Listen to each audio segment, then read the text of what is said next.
Hello and welcome back, adventurers. Sit back, get comfy, and let us delve deep into the domain of Lamordia. Lamordia lies at the northwestern edge of the core, thrust up against the Sea of Sorrows. The realm's brutal weather, broken coastline, and sparse population lended the air of a borderland. The terrain suggests a natural division of the realm into the rugged east and lowland west. In the latter, the Musardi River, locally called Cobweb River, at last relinquishes its waters to the sea.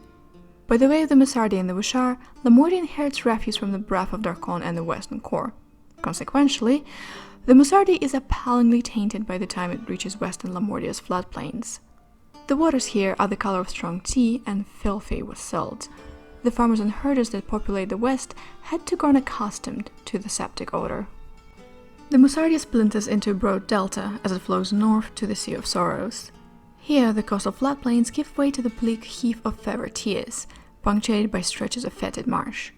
Trekking through this dismal, soggy landscape is torturous in the summer, especially with clouds of mosquitoes.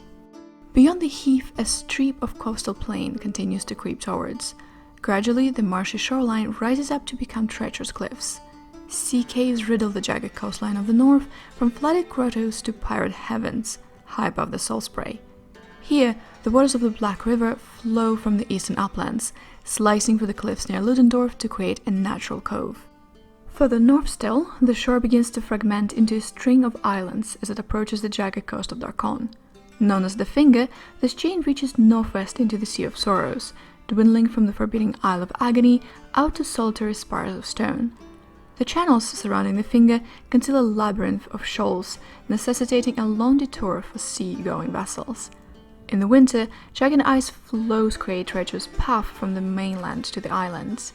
During low tide in the summer month, a causeway of black, brackish mud reportedly serves the same purpose.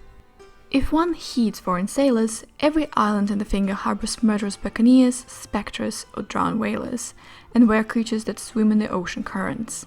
The Isle of Agony is the most notorious island, for even the skeptical Lamordians are terrified of its boogeyman. The Finger terminates at the Demise, a desolate isle with a reputation as a doom for shipwrecked mariners. Winding, forested crags distinguish eastern Lamordia, a feature the locals refer to as a sleeping beast. The beast is less a mountain chain than a twisting span of rocky ridges, clad in cloak of evergreens.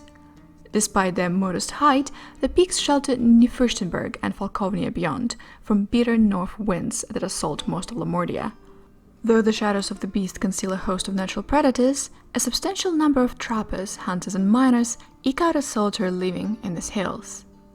Lamordia's ruling family, the von Obraches, are said to prefer the seclusion and scenery of the beast to the comparative bustle of Ludendorff. The ancestral estate, Castle Obrache, lies stacked away on a splendid wooden crest in the northern beast. The settlements of Lamordia struck me as impeccably tidy places. The Lamordians cannot suffer a single spot of mud on a doorstep or a browning leaf in the garden. The typical Lamordian buildings rises 2 or 3 stories tall and constructed of heavy timbers and brick, and plastered over in a bright white or rich cream color. The forests of Lamordia are primarily coniferous, dotted with robust islands of hardwoods. The plains and heath of the west, meanwhile, feature a plethora of wind-blown herbs as well as berries.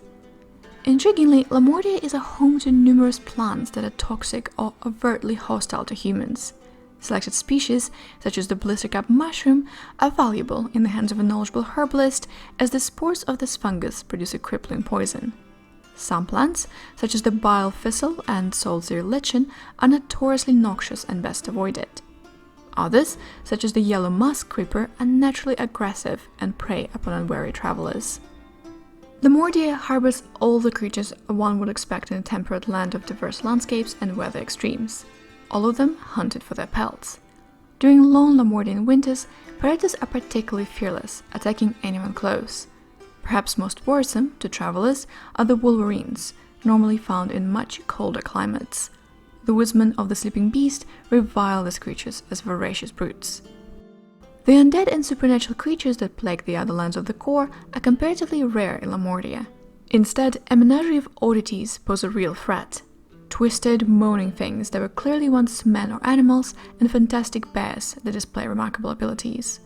The locals insisted none of these bizarre creatures are truly supernatural, but indeed a scientific experiment. And to understand such a conviction, we need to look at Lamordia's past. Perhaps more than any other realm in the core, the frailties of false history become most apparent in Lamordia. The majority of its people proudly maintain that their land has a rich history stretching back centuries, but cannot name anything significant prior to 683 Barovian calendar, when the mists first revealed their realm. Which leads me to Victor Mordenheim, the only person in all of the domain to be universally known and feared. Victor is a gifted scientist and surgeon. At an early age, following his mother's passing, he became obsessed with the pursuit of knowledge.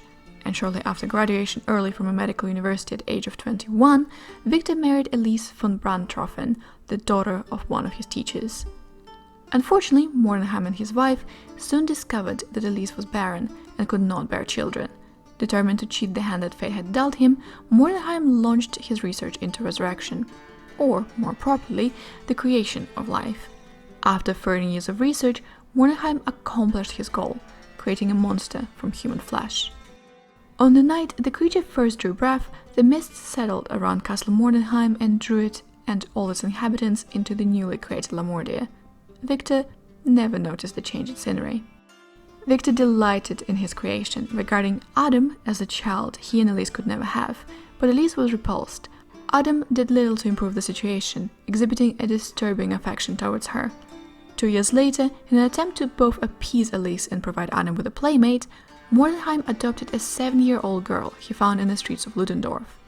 Victor named her Eva. Contrary to Victor's plan, Adam simply seemed to grow jealous of the attention Elise showered on the girl. One night, soon thereafter, Victor awakened to the sound of screams and rushed to Eva's bedchamber. The girl was missing, never again to be found. Mordenheim found his wife's crumpled, mangled body in a heap beside the bed. The monstrous Adam loomed over her, holding a bloody scrap of Eva's nightgown. With a furious roar, Adam bounded off the high balcony and disappeared into the night. Victor discovered that Elise was still clinging to life and managed to stabilize her. He now faces a new challenge, not to create the spark of life, but to preserve it. Mordenheim employs the same machines he used to create Adam to sustain Elise, and has started researching new methods to restore her to health. Thank you so much for your time, patient listeners. Lamordia is the land where it is hard to see who is the monster and who is the victim, so tread lightly. And as always, be careful while crossing the mists.